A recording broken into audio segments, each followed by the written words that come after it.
Topic po natin, 12 bad habits sa paliligo na karamihan ng kababayan natin ginagawa. So baka ginagawa nyo itong 12 bad habits, mas maganda siguro iwas or at least aware tayo. Baka hindi nyo alam nakasasama to. Tingnan natin kung ilan dito ang ginagawa nyo. Number 1, sobrang tagal maligo or mag-shower. Actually, ang payo ng mga dermatologists, yung oras or minuto na talagang nakababad ka sa tubig, nagsha-shower ka, ideally between 5 minutes to 10 minutes lang daw. Sabi mga 8 minutes lang. Hindi ko sinasabi hindi kayo magkuskus, di ba? Kung gusto niyo magkuskus, baka trabaho nyo, maduming lugar o mekaniko kayo, pwede naman kayo magsabon, di ba? Magsabon kayo nung parts na importante, kilikili, paa, di ba? Pero yung shower na nakababad ka sa tubig, ideally, mga 8 minutes lang. Kasi pag mas matagal, gawin mo 15 minutes, 20 minutes, unang-una sayang ang tubig. Pangalawa, magdadry ang balat mo. Okay? Masyadong matagal, nagdadry yung balat, mangangati, pati mamaya magka-crack na yung skin, masisira yung balat natin. Hindi rin maganda, kukulubot na at pwede magkaroon ng bacterial infection. So, not too long din ang shower. Number 2 bad habit, mali ang sabon. Okay, may kilala ako. Wala siyang pang shampoo, 'di ba? Tayo ng bata tayo, 'di ba? Yung sabon ginagamit natin sa buhok. Mali po, 'di ba? Ang sabon para sa katawan, sa buhok shampoo. Yung iba, yung sabon na yun ang ginagamit sa buhok, hindi po bagay, hindi po tama yung pH. Mali yun. Yung iba naman, yung sabon, baka sabon panlaba. Alam ko, yung iba gusto sabon panlaba, ginagamit sa katawan o sa muka, mali din yun. Wrong soap yun. Masyado matapang yun, panglaba lang yun, hindi pang muka. Baka magasgas yung mukha mo, maglabas yung pula-pula. So, iwas sa maling sabon. Yung sabon na masyado maraming perfume, yung masyado mababango. Diba? Masyadong mababangong sabon, nakaka-irritate din eh. Kaya kung may problema kayo, maraming mga breakout sa mukha, kung masyadong mabango, may perfume, ay baka very strong scent, baka hindi rin maganda. Kung may sensitive skin ka o may allergy ka. Number 3, pagdating sa antibacterial soap. Diba? Sikat na sikat yung mga antibacterial soap. Actually, may lugar yung antibacterial soap, pero para sa akin, depende. Actually, sa akin, gumamit ako ng antibacterial soap dati. Nung nagkaroon ako ng mga pula-pula meron ako dito sa hita ko ng mga pula-pula. Actually, ano yun, parang folliculitis eh. 'Di ba? Parang may konting infection yun. Parang maliliit na pimple. Tapos nung gumamit ako ng antibacterial soap, I think for 2 months, 3 months, maganda na wala. Pero ang problema lang sa antibacterial soap, hindi rin pwede masyado matagal kasi may pag-aaral, baka mapatay mo lahat ng mga bakterya sa katawan. Kasi kailangan may konting bakterya din, may good bacteria eh.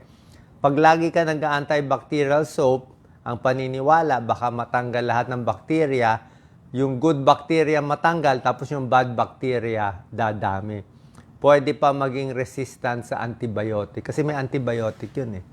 May halong antibiotic yung antibacterial soap. Tsaka yung antibacterial soap, pangkatawan lang usually. Hindi sa mukha kasi matapang siya eh. Mas matapang siya.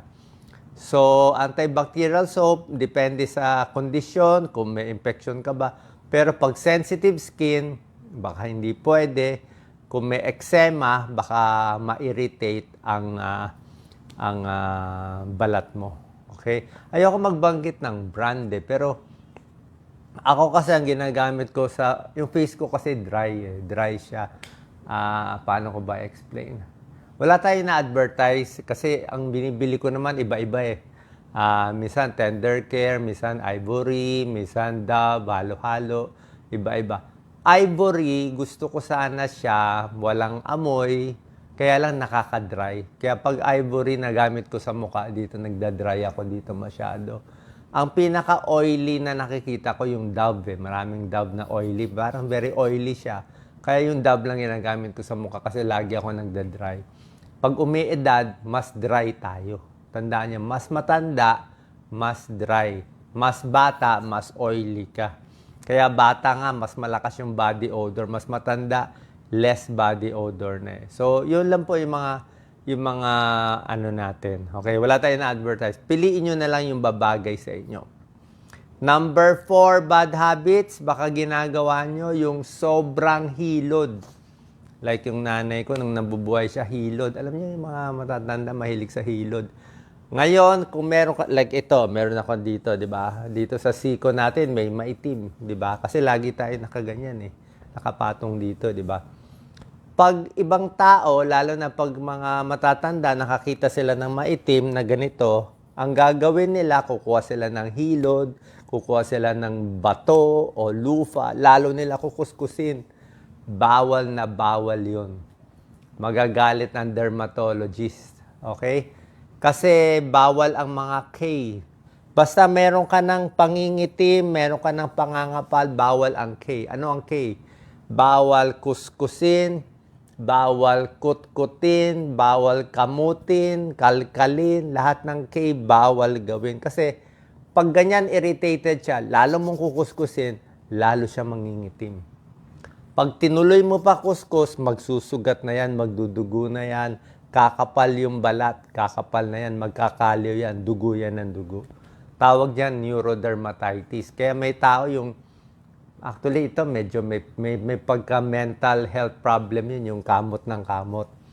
Medyo ano yun, stress or depression. Bata, natutulog kamot ng kamot. Kaya pagising, sugat na sugat. Tapos pag nagsugat siya, ang kati-kati niya. Kasi sinugat mo eh. Pag makati siya, lalo mong kakamutin, lalo siyang masusugat. Titigil ka lang pag dumugo na siya, neurodermatitis yun. Ibig sabihin nun, sarili mong kamot, kaya bawal nga kutkutin yung mga maiitim. Gusto mo hugasan mo lang, linisin mo lang. Less galaw, mas maganda.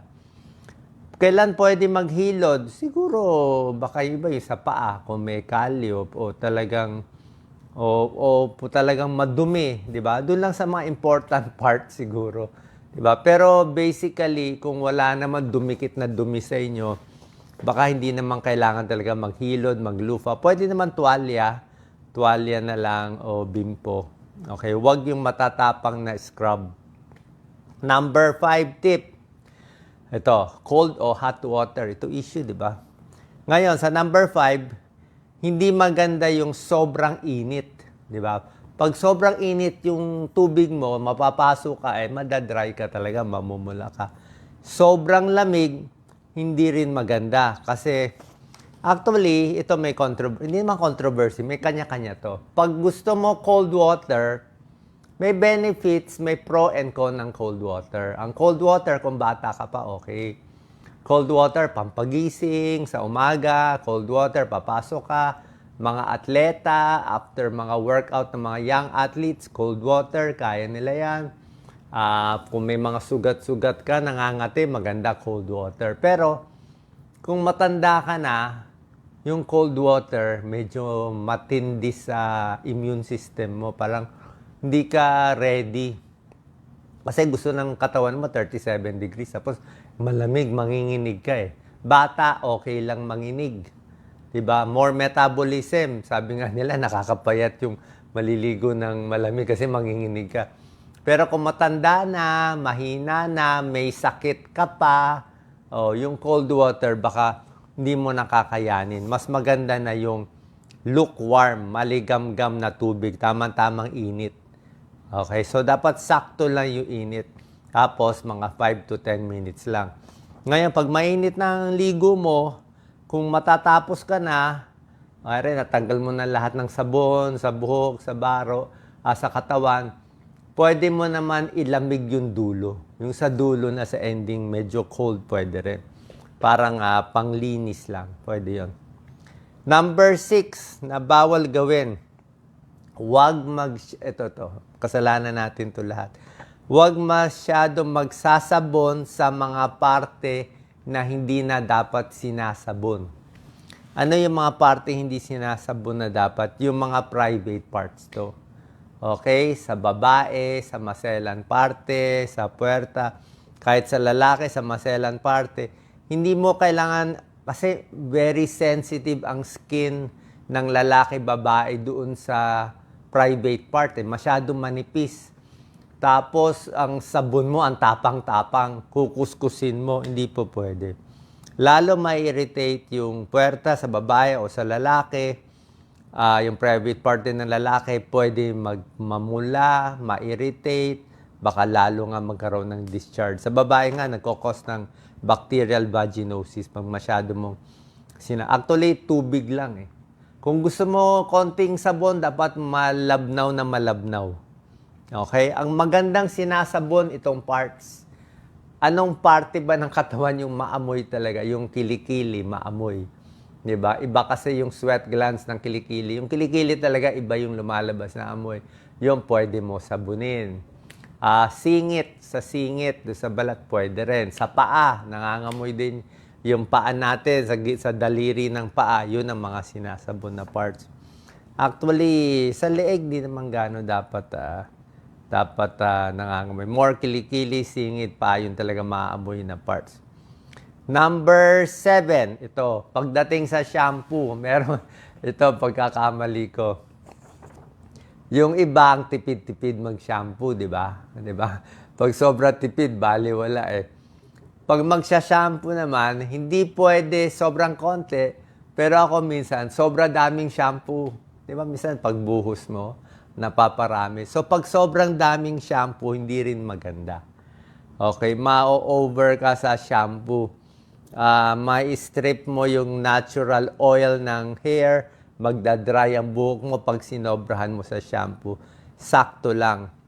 Tapos, bago ka maglagay ng shampoo, ituturo ng dermatologist, dapat basang-basang-basa ang buhok mo. Totally basang-basa. Okay? Pati katawan mo pala, bago ka magsabon sa katawan, basang-basa bago mo. Hindi ka pwede yung tuyo ka pa, tapos magsasabon ka. O tuyo yung buhok, isa-shampoo mo, hindi pwede. Dapat basang-basa para mag-lather siya. Okay? Common sense naman. Tapos yung shampoo, tama lang. Tapos, number 8, ito, secret natin para hindi malagas yung buhok. Pag nagkukuskus ng ulo, pwedeng ganun-ganun lang, dampi-dampi lang. Okay? Bawal yung ginaganon. Di ba, pag bata tayo, gusto natin ginaganon. O minsan sa mga hairdresser o sa mga, di ba, pag nag-shampoo sila, kinukuskus. Pag kinuskus yan, tingnan nyo, lagas lahat ng buhok. Malalagas. Ang buhok natin, kailan humihina ang buhok? Pagbasa ang buhok, mahina ang buhok. So, pagbasa ang buhok, kinuskus mo pa, tanggal yan. Bukod sa basa ang buhok, tumatanda tayo. Pag tayo, edad 50, 40, 50, 60, ano mangyayari sa buhok natin? Manipis. Dati, ang buhok ko, pag nahulog, ang kapal eh. Kapal ng buhok ko dati. Parang ang laki ng strands. Pero pag tumatanda ka, tingnan mo yung buhok mo, ba't ang nipis na? So, pag tumatanda, ang buhok numinipis, ang buhok mas mahina, ang kapit na sa anit natin, mas mabilis malagas. So, pag shampoo, huwag masyadong kuskus. Diba? Ganun-ganun lang, konti lang. Okay? Tapos, pag idadry mo, tapos kailangan tuyo, diba? So, tubig lang. Minsan nga, hindi ko nga ginagawan direct eh. May mga shower na sobrang lakas. Yung sobrang lakas, ang sakit sa balat, pati sa buhok, hindi rin maganda. Tapos, pag tinutuyo na yung buhok, huwag din yung ginaganon. Dampi-dampi lang. Dampi-dampi. Ganun-ganun lang. Dampi-dampi. Para hindi malagas ang buhok. Isa pang tip, dagdag ko pa sa inyo.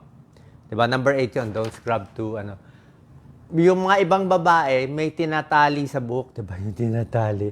Huwag sobrang sikip.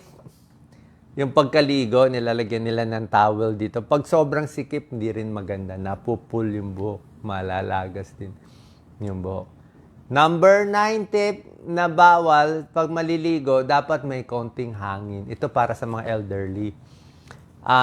Nanay ko na stroke sa CR eh. Oo. Kasi banyo mainit, 'di ba? Mainit eh.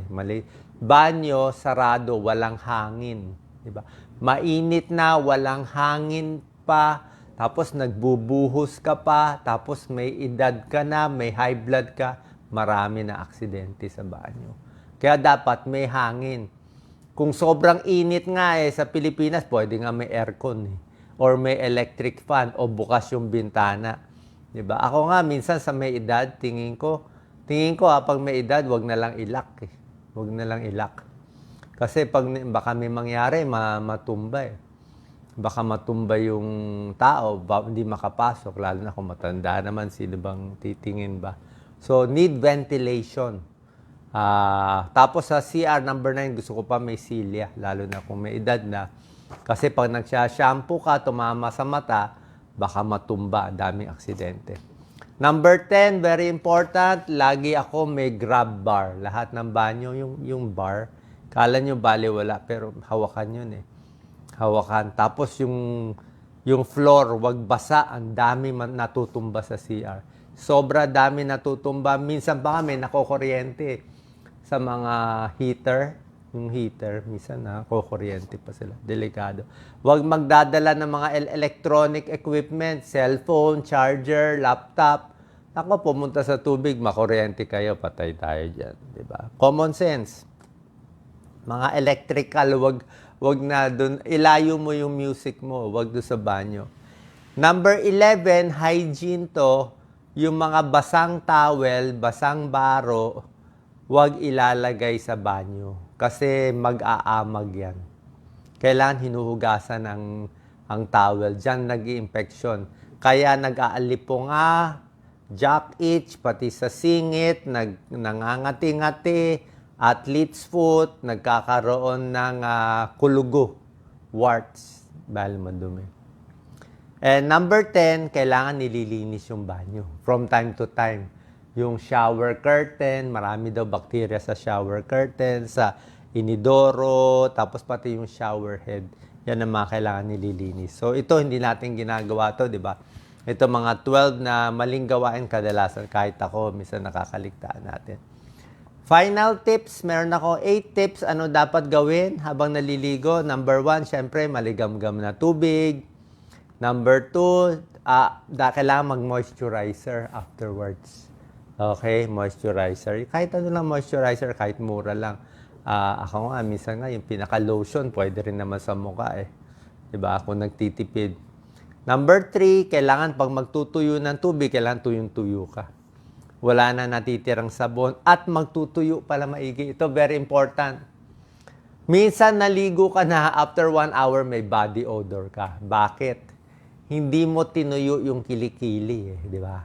So, dapat tuyong-tuyo ang kilikili, tuyong-tuyo ang singit. Singit lagi hindi natutuyo. Pati yung daliri sa paa, tuyong-tuyo. Kasi pag hindi yan tuyo, nagsuot ka ng baro, after 3-4 hours, basa yan, mangangamoy yan, papasok na yung fungus, bacteria, ayan, mag-i-infection din.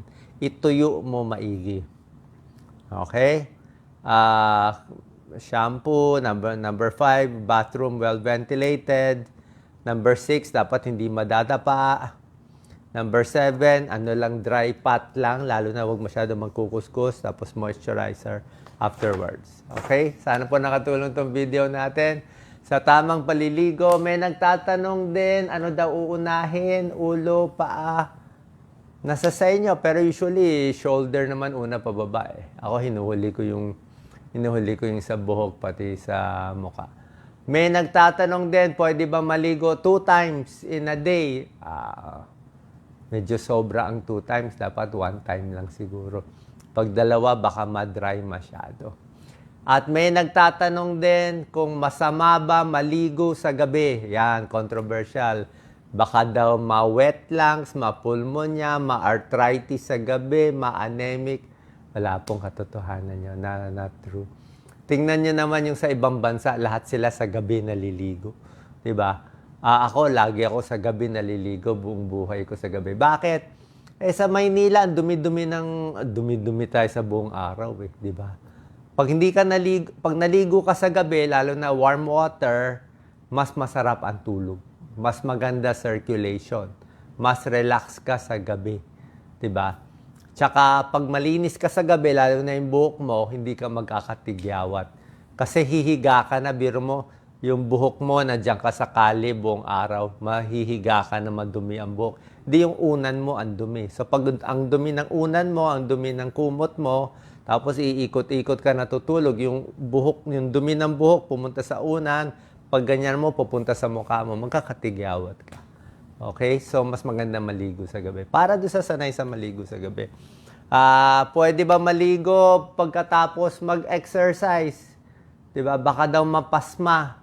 Okay? May pasma, walang medical term. Pero, para sa akin, wala namang masama kung bagong pagod ka, pawis ka. Pwede naman maghintay ng mga 30 minutes.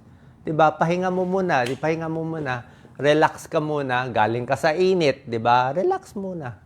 Relax ka muna 20-30 minutes, tanggalin mo muna sapatos, medyas mo. Pag relax ka na, okay na blood pressure mo, kalmado ka na, tsaka ka maligo. Wala naman masama doon para sigurado tayong safe. Sana po nakatulong tong video. Share po natin sa ating kababayan. God bless po.